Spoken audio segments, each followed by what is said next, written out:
siapa sosok Lois sebenarnya? Latar belakang Anda ini sebenarnya bagaimana?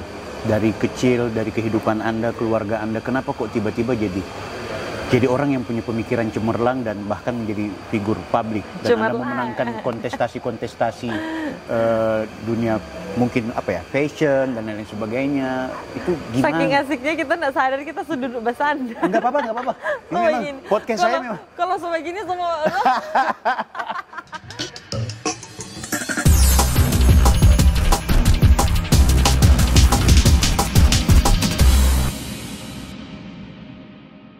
Halo guys, kembali bersama saya Bang Bill, Offside Podcast. Saya kedatangan tamu yang spesial, yang ditunggu-tunggu oleh banyak kalangan, dan pokoknya bakal menarik pembahasan kita kali ini. Setelah sekian lama saya banyak ngobrol dengan orang, kali ini dengan orang juga gitu. Lois Mary Tangel. Iya betul, Lois Mary Tangel, Putri Pariwisata 2016 dan Miss Tourism Cosmopolitan International 2017. Wow. Jadi itu title untuk second runner up Miss Tourism International. Oke. Ada lagi? Mau detail? Detail aja sebanyak-banyak dan sepanjang-panjangnya, biar orang tahu bahwa ini bukan orang sembarangan. Iya, jadi Putri Pariwisata Indonesia itu 2016. Oke. Terus mengikuti, jadi memulai karir di beauty pageant, kita panggilnya itu beauty pageant, dari Putri Tomohon 2013, terus kemudian ke Noni Sulut, waktu itu dapatnya Harapan 1, lalu ke Putri Pariwisata Minut 2014, 2015 ke Ratu Bunga Nusantara, 2016 itu Indonesia, kemudian 2017 internasional. Banyak guys. Iya, 2018 balik lagi kuliah. Saya sengaja mengundang Mbak Lois untuk kita ngobrol-ngobrol yang biasa tapi harus luar biasa gitu. Dan karena ini podcastnya adalah Offside, saya butuh banyak klarifikasi setelah sekian lama saya memantau ada putri cantik dari Sulawesi Utara ini menjadi public figure. Kemudian ada satu pilihan yang menarik ketika dia memproklamirkan sebagai politisi.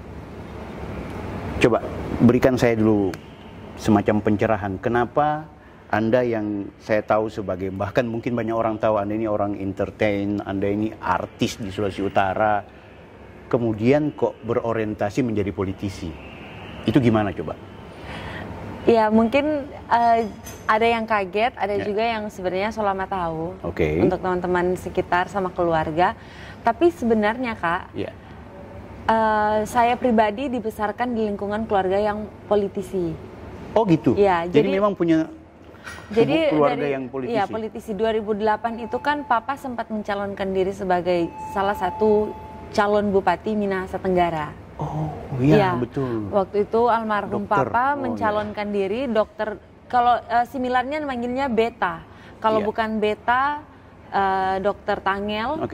Itu almarhum Papa. Kemudian jadi dari kecil itu memang biasa dengar-dengar tentang politik, terus bagaimana konsolidasi di dalam di internalnya kalau lagi masa-masa kampanye pada saat itu. Tapi kemudian kita vakum. Karena kan masih kecil, 2009 Papa meninggal. Kita vakum lagi dari dunia politik. Jadi Mama membesarkan kita secara single parent sampai sekarang. Kemudian ya itu kita kayak semacam saya percaya bahwa kita ini dituntun Tuhan, diproses karakternya lewat panggung beauty pageant. Wow. Ketika jadi istilahnya dari kecil itu ada bara mungkin ya. Ada bara. Jadi ketika membuat nama lewat panggung beauty pageant. Bara itu sepertinya ada api yang mulai kayaknya kita butuh bara lagi buat apinya lebih gede. Yang Anda maksud bara yang kedua ini adalah politik? Dalam hal ini politik. Jadi kayak bara politisi itu ada sebenarnya. Tapi karena waktu demi waktu, tahun demi tahun kita tidak ada di bidang itu, ya kita fokusnya di bidang entertainment, bekerja sebagai profesional. Tapi kan ada konsekuensi setelah sekian lama Anda tidak berada dalam nuansa politik, kemudian menyatakan sikap sebagai politisi. Konsekuensi di lingkungan seperti apa? Kalau mau jujur Kak, ini sebenarnya kurang lebih 6 bulan lah. Agak lupa sih berapa lama, tapi bukan keputusan yang secara cepat langsung ambil deklarasi masuk menjadi bagian dari salah satu partai kan, tapi ini sudah melewati proses yang panjang, memikirkan plus minusnya, dan memang dari dulu suka memantau dinamika politik, tapi belum ada satupun partai yang boleh mau approach untuk ayo Lois, kalau mau kita belajar, kita intuit ke partai gitu. Saya mau garis bawahi soal Anda sudah selama ini memantau dinamika politik di Indonesia. Apa hasil pantauannya? Sebagai anak muda yang awam ya, kan waktu itu masih melihat dunia politik dari segi dari pintu luarnya lah. Kita belum melihat secara internalnya. Dulu saya melihat politik itu ya image-nya agak sedikit kotor karena oknum-oknum atau toko-toko atau mereka-mereka yang memiliki kepentingan untuk diri sendiri yang membawa nama partai hingga akhirnya membawa kesan negatif ke anak muda. Termasuk saya pribadi. Artinya Anda punya kesan buruk sebenarnya terhadap realitas politik gitu. Karena kita terlalu banyak, masyarakat mungkin ya sedikit sharing bahwa kita terlalu banyak mendengar, dorang bilang kata dia begini, ini kata ada begini, ini kata ada begini, kong kata mau begini, kata mau begitu. Jadi katanya. Tapi itu kan kita dengar dari luar dan itu menimbulkan pandangan-pandangan negatif terhadap politik. Kalaupun memang buruk, yang Anda mau menilai di sini, yang buruk adalah oknum politisinya. Atau memang sistemnya juga ada keburukan realitas politik kita di Indonesia? Let's say sistem ini tidak akan berjalan kalau tidak ada orang di dalamnya. Mungkin ada beberapa orang yang akhirnya ya menyalahgunakan sistem yang telah bagus ini berjalan, tapi karena ada kepentingan pribadinya, sistemnya ini dicoba untuk dia, kalau orang bilang belok ke sana, belok kamari, belok ke sana, belok kamari. Yang penting DP kepentingan itu dapat. Begitu. Tapi lo kan perempuan, Indonesia kental dengan budaya patriarki. Bagaimana Anda mau menembus sekat bahwa perempuan selalu menjadi kelas 2? Ngapain dia mau berkiprah dalam ruang-ruang politik praktis? Boleh nggak Anda bantah pernyataan seperti ini? Membantah tidak, tapi sepertinya lebih memberikan pendapat bahwa saya rasa Indonesia sekarang memberikan kebebasan yang sama untuk siapapun masyarakat Indonesia, bahkan seluruh dunia untuk berpolitik, berkarir, bekerja. Jadi tidak terbatas pada peran wanita itu yang jadi ibu rumah tangga. Atau cukup jaga anak, tapi memang tidak bisa menolak bahwa kodrat wanita itu ya orang yang mengandung dan yang melahirkan. Karena itu nggak mungkin dong cowok mau yang mengandung dan yang melahirkan. Dan saya melihat bahwa tidak ada pembatasan untuk wanita, perempuan berpolitik, termasuk berkarir di bidang politik, tidak ada pembatasan. Tapi realitasnya kan budaya memang itu menarik ya. Kalau memang kita berbicara mengenai wanita, kan kadang ada yang bilang wanita itu lebih ke hati, padahal sebenarnya kalau politik itu banyak yang bilang harus lebih berani, logika dan lain sebagainya. Itu kan semua keterbatasan itu cuman di sini. Cuman di pikirannya kita. Kalau orang membatasi diri dan terus memperkatakan, waduh, orang ini, kita ini cewek yang lemah, kita takut nanti kalau begini, begitu, A, B, C dan lain sebagainya. Itu kan cuman sampai di sini. Tapi kalau kita punya keberanian dan tekad, saya rasa tidak ada masalah. Waktu Anda menyatakan sikap sebagai saya masuk atau terjun ke politik praktis, ada nggak orang yang hubungi Lois, hey, hati-hati? Banyak. Awas. Boleh tahu orang pertama ini apa, kerabat atau teman atau temannya gitu ya? Teman dari lawan, dari kita berbeda. Memang bisa disebut juga sebagai sahabat. Jadi mereka agak kaget juga. Gila, ternyata Luisnya suka politik. Kok tau begitu kita ajak begitu. Karena memang dalam kehidupan. Dia politisi juga nih maksudnya. Gitu. Jadi karena memang dalam kehidupan pribadi, dalam kehidupan keseharian Lois pribadi, saya pribadi yang mau bergaul dengan siapapun bebas gitu, dan melakukan pekerjaan juga sebelumnya kan memang aktif di salah satu perusahaan asuransi. Dan jadi waktu deklarasi jadi politisi, let's say saya masih sangat junior, masih butuh banyak belajar dari. Langsung jadi pengurus partai politik kan? saya melihat teman-teman kaget. Terus saya melihat bahwa oh ternyata kalau mereka ini punya perhatian bahwa sama-sama untuk saling menjaga, saling mengingatkan satu dengan yang lainnya, tetap ada yang namanya kita harus hati-hati. Bahwa saya rasa bukan hanya tentang politik saja yang harus hati-hati. Di bidang apapun, di aspek apapun, ya orang mesti hati-hati. Terhadap orang yang memberikan semacam peringatan atau nasihat itu, Lois bukan membantah ya, memberikan jawaban apa sehingga mereka pun ya udah karena Lois yang maju ya udah nggak apa-apa. Akhirnya mereka percaya atau sampai dengan sekarang mereka belum move on nih, nggak menerima sosok Lois masuk di partai politik. Respon saya waktu itu masih muda. Kalau kita langsung membatasi diri, ya selesai. Maksudnya kalau anak muda, kalau orang mau coba sesuatu dan orang merasa jangan cuma mau coba terus kayak nggak ada perhitungan sebelumnya. Tapi kalau kita punya feeling kayaknya bisa deh, gitu. Why not? Dan kontestasi politik sekarang kan untuk selamanya, setiap hari dari tahun ini sampai selama-lamanya, istilahnya kan ada yang namanya pesta politik. Untuk tahun ini kan 2023, 2024 lagi hangat-hangatnya politik diperbincangkan kembali. Dari segi ya pilcaleg dan lain sebagainya. Tapi kan setelah itu kita pasti punya efek setelah kita mengikuti pesta politik ini. Jadi tidak membatasi diri bahwa setelah orang sudah di sini sudah selesai, cukup sampai di sini. Tapi kan orang mau lewat membidangi atau memasuki bidang yang baru ini, tentunya ada banyak relasi yang baru, ada banyak juga ilmu yang baru. Jadi kayak kalau tadi kita bilang dulu lihat politik kotor begitu kan, tapi ternyata begitu masuk ke dalam tidak seperti itu. Malah kita banyak belajar tentang kenapa anak muda harus berpolitik, kenapa sebenarnya kita anak muda jangan cuma tahu bakritik, tapi tidak mau kritis terhadap apa yang terjadi. Jadi orang cuma bercerita, tapi orang tidak mengambil action. Jadi masuk di partai politik, Lois ingin menunjukkan aku kepingin action nih.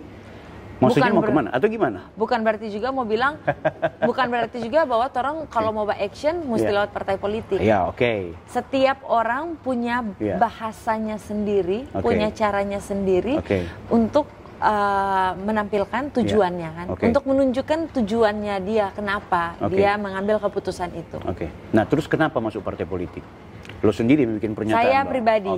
Saya pribadi ya karena saya mau belajar, pertama mau belajar secara, nanti orang semua terlalu melihat negatifnya politik kan. Jadi kayak maksudnya dari karena ada barahnya juga, kemudian kenapa masuk politik karena mau melihat secara detail ke dalam sebenarnya ternyata proses itu pengambilan keputusan, kebijakan pemerintah kan proses dari politik.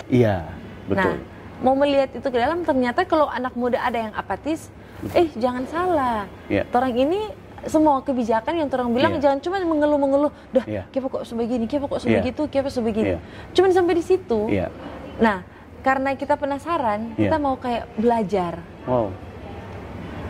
Anda membaca ya realitas bahwa ternyata kekuasaan hari ini yang terjadi, Lois membacanya bahwa ada sesuatu yang perlu dikritisi.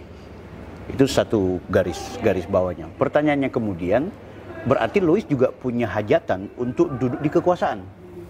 Atau cuma sebatas berada di ruang-ruang politik yang sifatnya menjadi pengurus partai politik? Untuk kedepannya masih melihat situasi ya. Karena tapi ini berkaitan dengan kebijakan loh. Kebijakan kan partai kalau cuma ansih menjadi pengurus partai politik juga pasti terbatas. Dia harus masuk di ruang-ruang yang memang harus mengambil kekuasaan. Yang saya tahu, partai politik itu adalah saluran. Saluran. Untuk kita menyuarakan. Benar. Ibaratnya ini BP saluran. Ini pembuat kebijakan, pelaku kebijakan, kita ada di bagian dari saluran ini. Jadi lebih kayak akan lebih terarah dan lebih terbentuk. Kalau misalkan kita cuma bermain terus di luar, mau kesana kemari dia boleh konkret nggak? Seperti apa sih partai politik akan menjadi penyalur apa buat masyarakat misalnya gitu? Apakah pembagian sembako Apakah program-program pemerintah ya, kalau partai politiknya bukan bagian dari posisi dengan penguasa atau kan jadi oposisi? Untuk kita contoh paling simpel, kalau kita berbicara mengenai DPR legislatif kan, kalau kita ada satu fraksi, kita punya apa ya, kewenangan untuk bisa memberikan semacam satu opini. Jadi kayak ada kekuatan gitu di dalam. Ada kebijakan-kebijakan secara kolektif. Dan itu bisa mempengaruhi pihak-pihak eksekutif sebagai yang juga pengambil keputusan, ya kan? Betul. Kalau kita nyanda ada di dalam, agak susah juga. Lo nggak khawatir tokoh seperti Lois sebagai tokoh pemuda nih, yang rapi, yang dalam tanda kutip tidak ada problem gosip di mana-mana, begitu masuk politik kan minta maaf. Masyarakat kita lagi cerdas nih, mereka menilai kebanyakan politisi kita atau penguasa kita hari ini, bahkan pejabat-pejabat kita itu sulit dipercaya. Adanya ini nih lagi rame viral soal pajak, ada pegawai-pegawai atau pejabat pajak, ya kan, anggota DPR banyak yang ditangkap KPK, bupati, wali kota juga banyak yang kemudian kena OTT. Artinya masyarakat saat ini sedang menganggap bahwa politisi yang jadi pejabat utamanya itu sulit dipercaya. Anda nggak merasa takut nama besar Lois Tangel ini yang bersih itu? Atau gimana? Coba Anda berikan, ini harus offside memang.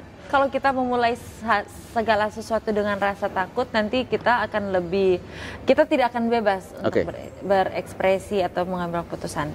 Tapi kalau kita melihat atau memulai segala sesuatu dengan hal yang positif dan berani, setiap orang punya waktu dan kesempatan untuk dia menunjukkan apa maksudnya dia, apa tujuannya dia. Tapi kalau dari awal langsung bilang, sama aja semua. Kayak jangan terlalu menutup diri pada orang-orang baru yang baru mau datang. Kita nggak pernah tahu orang yang baru dan yang baru datang ini membawa tujuan-tujuan yang baik juga. Orang-orang baik ini kan ibaratnya begini. Ini kolam ini selama sekali kotor.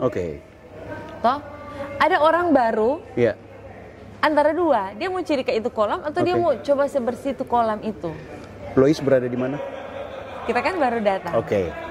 Anda kepingin yang tukang ikut membersihkan. Memang orang akan bilang begini, alah politik itu susah sekali jadi orang baik. Buktinya aja si A, si B, si C dia baik. Dia punya maksud baik, tetap namanya politik. Berarti sebegitu orang di sana. Kan ini orang baru mau mulai. Atau jangan-jangan Lois hanya mengambil kesempatan sebagai pemilik nama besar Tangel ini, figur ternyata Tangel besar ya. Kalau saya sih sebagai orang Sulawesi Utara sangat kenal, apalagi saya orang Minahasa Tenggara. Jadi kalau dari Tombatu tuh menuju ke kampung namanya ada desa Tumbaka, itu desanya saya gitu. Jadi Kawanua sebenarnya ini dipertemukan di podcast Offside. Maksud saya gini, nama besar almarhum orang tua Anda, dokter, kemudian sebagai politisi, dan Anda sendiri punya keluarga besar yang memang jadi figur muda di Sulawesi Utara. Lois mau memanfaatkan ketokohan ini atau memang murni karena ada kesadaran kritis, aku harus ikut terlibat? Tidak akan membohongi diri bahwa yang partai ini mungkin mengajak saya karena ketokohan. Tapi saya sempat sharing di salah satu podcast juga bahwa jangan sampai juga karena ketokohan ini orang malah belagu. Begitu. Menarik nih. Dan saya juga tidak akan mungkin merusak ketokohan saya karena tadi pakai kata ini rasanya belagu sekali sampai pakai rasa tokoh. Tapi saya tidak mungkin merusak let's say image saya. Yang puji Tuhan so far selalu ada like and dislike ya. Tapi pasti. Saya melihat yang bagusnya saja. Saya tidak akan mungkin merusak diri saya sendiri.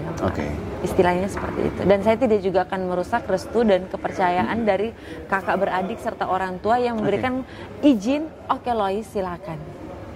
Karena tidak mungkin saya menjadi Lois yang sekarang, deklarasi dan lain sebagainya tanpa adanya izin dan restu. Jangan lupa loh, rata-rata politisi dan juga pejabat mereka punya pola berpikir serupa sebelum menjadi orang yang duduk dalam sistem. Jangan dulu bicara terlalu jauh, Kak. Orang baru mulai.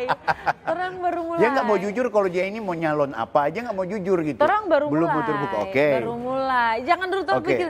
Belum kesana 2024 nggak lama loh. Oh iya. Lo harus menentukan sekarang. Oh, iya, lo mau ikut di eksekutif atau legislatif. Oh tenang. Kan gitu. Iya. Berarti lo udah punya visi nih. Visi apa yang mau dibawa Lois? Bukan cuma sekedar masuk di pengurus partai politik kan? Ayo. Itu mungkin nanti ya. Karena kan sekarang masih proses, masih baru Kak. Nanti artinya lo mau bilang berpotensi lo nggak akan terus. Kita tahan dulu sejenak, kan? Biar nanti ada podcast sesi kedua. Iya. Artinya harus ada offside yang kedua. Harus ada, lumayan kan? Biar lebih banyak viewers. Jangan langsung buka semua Kak. Jangan terlalu offside dulu. Shiki. Siapa tokoh politisi di Sulawesi Utara atau mungkin di Manado yang menjadi inspirasi sosok Lois? Politisi kan doesn't mean harus datang dari dia jadi anggota. My mom salah satunya. Karena dari mama ini kalau mau dilihat biar pungpang tetap berani. Pertama kan jadi cewek ya harus berani, jadi perempuan harus berani. Selain itu siapa lagi tokoh yang menurut Lois membuat Anda akhirnya terinspirasi untuk gue terjun di politik nih? Ahok. Di luar dari kehidupan pribadinya, tapi value yang dia bawa, terus keberaniannya dia. Kalau salah betul-betul. Meskipun selalu ada konsekuensi. Pasti. Kalau di Sulut, yang hari ini mungkin jadi pejabat di provinsi, di kabupaten, kota, ada nggak sosok yang menurut Anda ini menarik nih? Figur ini membuat saya harus mengambil sikap ikut terlibat. Di Sulut. Sisrani. Ketua DPD PSI Manado. Berani loh dia. Berani Anda? Anda berani? Berani dan sebenarnya Sisrani juga ini kan yang terlintas kan biasanya siapa yang paling duluan terlintas. Kenapa Sisrani? Karena memang sebelum ini tolong dicatat ya guys. Sebelum kita masuk ke politik, mengambil salah satu partai, kita itu sama teman ada jadi waktu banjir Manado lalu, orang bawa makanan, cuman roti, jadi bukan bantuan yang begitu, bawa makanan dan di situ iseng, jadi kayak ini masyarakat pikirnya orang mau bacalek. Oh gitu. Waktu itu lo belum nyadar, belum nyampe. Itu kan Januari ya, banjir yang belum mendeklarasikan diri sebagai politisi. Iya, menarik ini. Terus di daerah itu, kita bahkan baru pertama kali ke situ. Ini masyarakat ini sedikit-sedikit menyuarakan dalam keluhan. Jadi kita turut prihatin dengan kondisi tempat tinggal dorang. Kemudian dorang bilang, aduh Ci. Oh gitu. Lo dipanggil Ci gitu. Ci itu maksudnya tante lah ya kalau bahasa. Ci, orang ini kesian sampai kehidupan begini sekali, sampai tempat tinggal, orang nggak bisa rasakan APBD karena orang sudah 20 tahun bersuara begini. Orang kesian Ci, orang di DPR cuma satu orang yang terus bersuara orang keluh kesah ini kasihan Ci. Oh siapa? Ada dong tuh Rani begitu. Oh gitu. Iya, DPR mana? Dia DPR Manado, dia kesiang bersuara terus dengan orang gitu. Kemudian ada satu juga orang yang dia sharing salah satu penghuni rusun di salah satu kota Manado ini. Waktu orang masalah akan direnovasi. Oh iya betul. Mau nggak mau digusur kan. Merekanya harus dieksekusi. Bukan digusur sih Katu, tapi dipindahkan untuk supaya buktinya sekarang kan rusun lebih bagus toh. Iya betul. Tapi pada saat itu, dan bilang turun semua menangis, semua dipindahkan ke Sumompo, mau dialihkan ke sana dan lain sebagainya. Sisrani ini dia datang, dia biar bukan DP Dapil. Dia kasih bantuan, dia kasih dia cari cara bagaimana bisa supaya masyarakat ini jangan sampai kesiang ketutup orang so butuh sekali tempat tinggal pada saat itu. Kebetulan memang salah satu orangnya itu main ke rumah, sering main ke rumah menangis ke siang Kak. Jadi kita lihat di situ peran dari wakil rakyat bekerja. Wow. Wakil rakyat yang sesungguhnya bekerja. Lo lihat ke Rani seperti bayangkan itu. Kalau ada Rani selanjutnya. Lo kepingin jadi Rani maksudnya? Who knows? Tapi kita melihat bahwa, kan tadi tanya kan siapa sosok. Kita lihat si Rani ini karena masih baru kan, ternyata sendiri juga di kota Manado. Tapi secara masyarakat banyak yang menyukainya. Karena dia betul-betul tidak mementingkan DP. Udah berapa sih kita boleh mau ambil toh? Sampai kenyang, akhirnya muntah. Begitu dan kira-kira. Tapi dia berbagi. Dan itu kita lihat, oh ternyata wakil rakyat yang sesungguhnya kan tuh begini. Bukan kesiang mengeluh dan lain sebagainya, nyendak didengar. Dan kita lihat masih ada orang-orang baik. Selalu ada orang baik, yang penting diberikan kepercayaan dan kesempatan. Siapa sosok Lois sebenarnya? Latar belakang Anda ini sebenarnya bagaimana?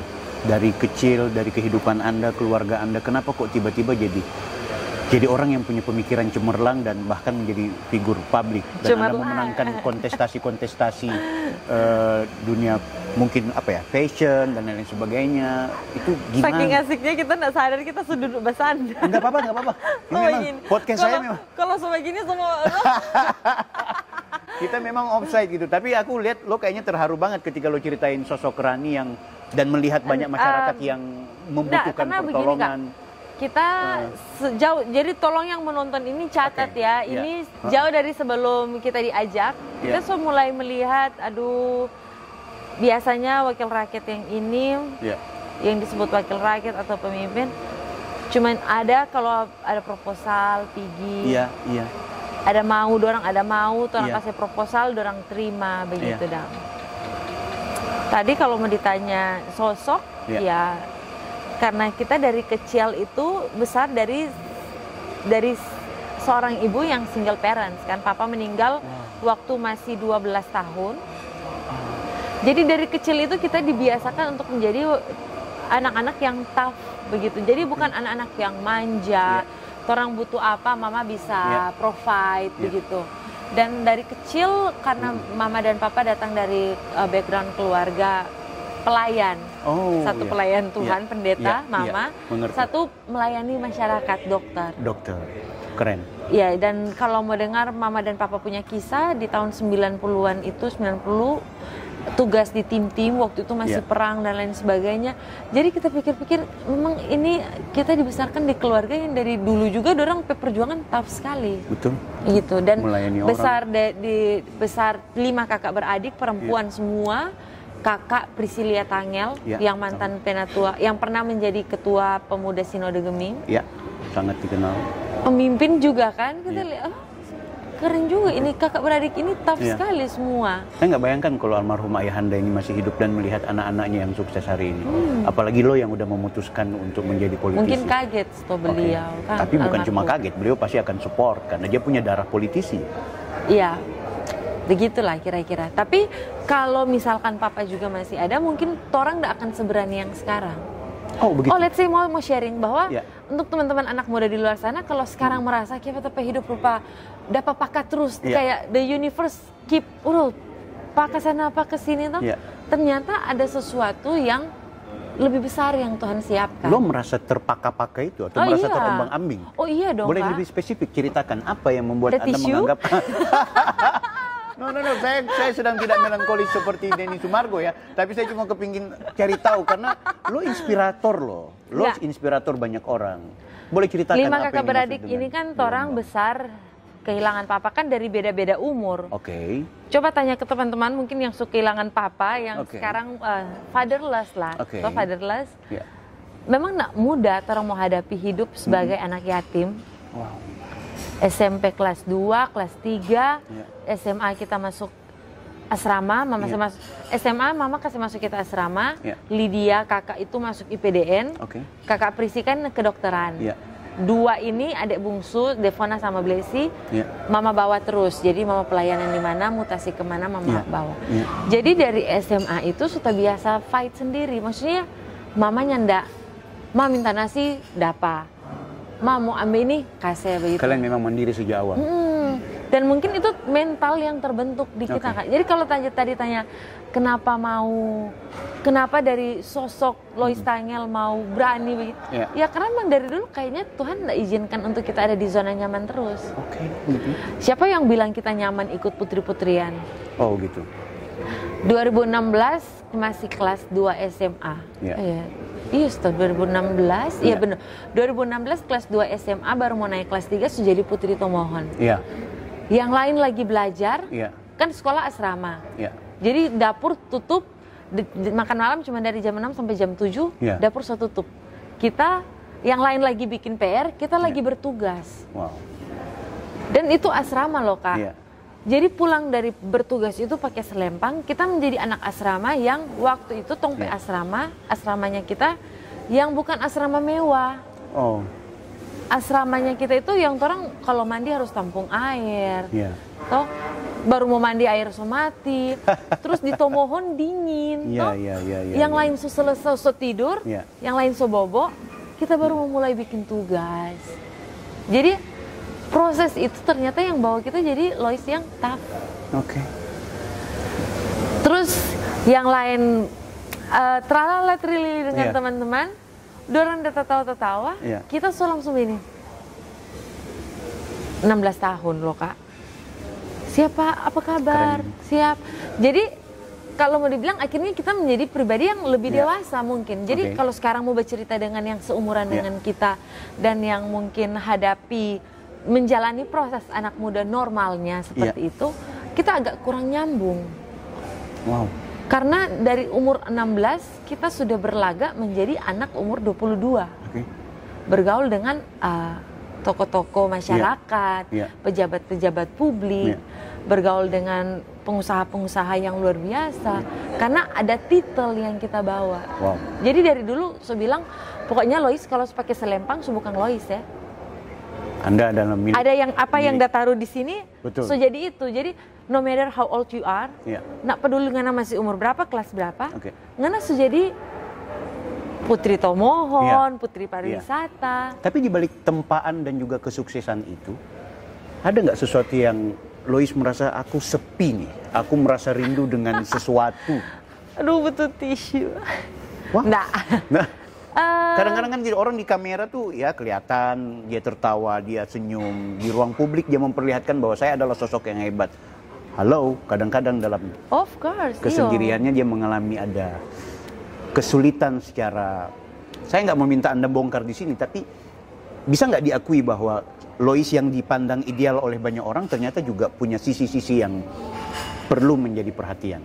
Kita kan punya topeng-topeng. Aslinya ya itu, tetap kalau capek, kadang tahu enggak, kadang tuh kalau soal capek, lo rindu ayahanda. Tapi ya harus dijalani.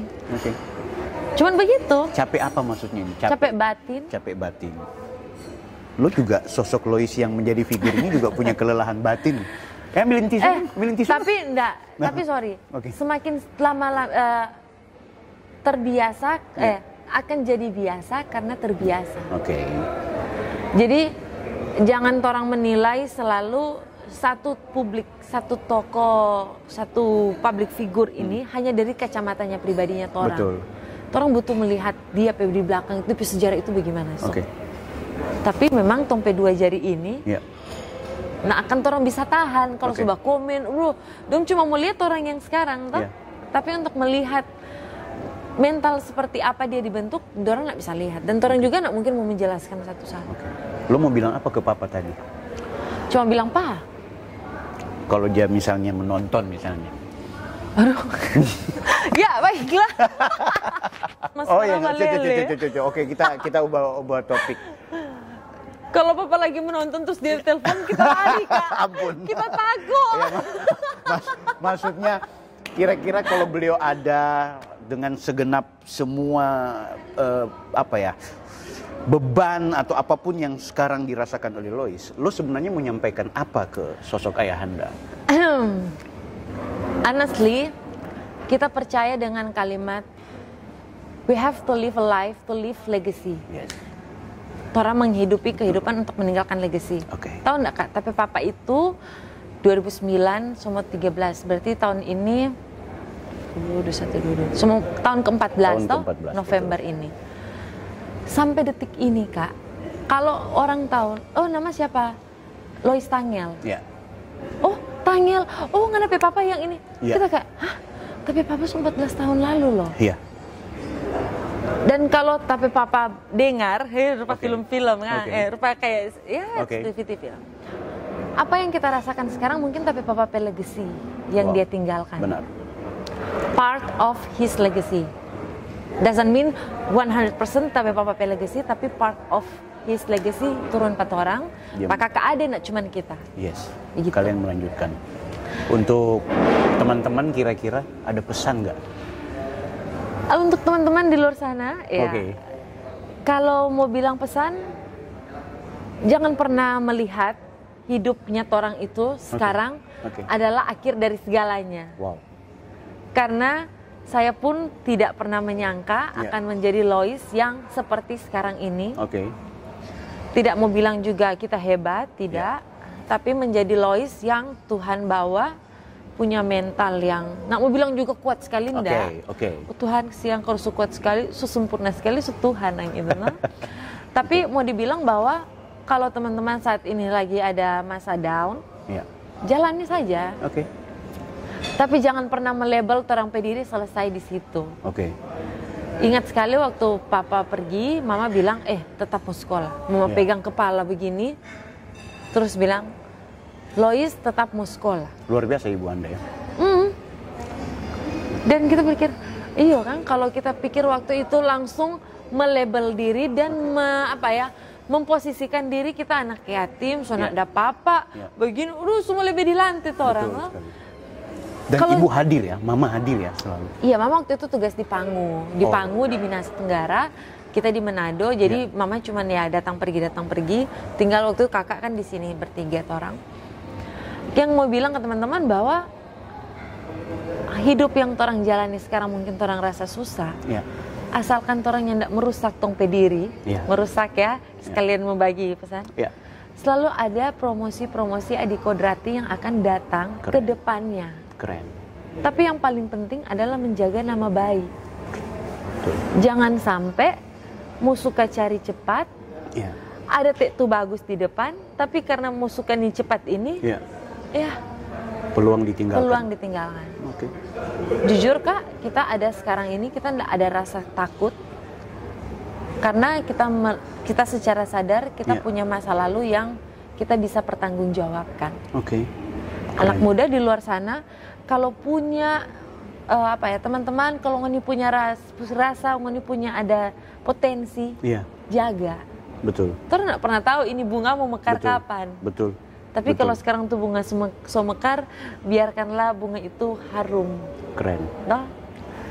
Begitu kira-kira. Lois Mary Tangel dengan segala pikirannya. Saya Bang Bill, offside.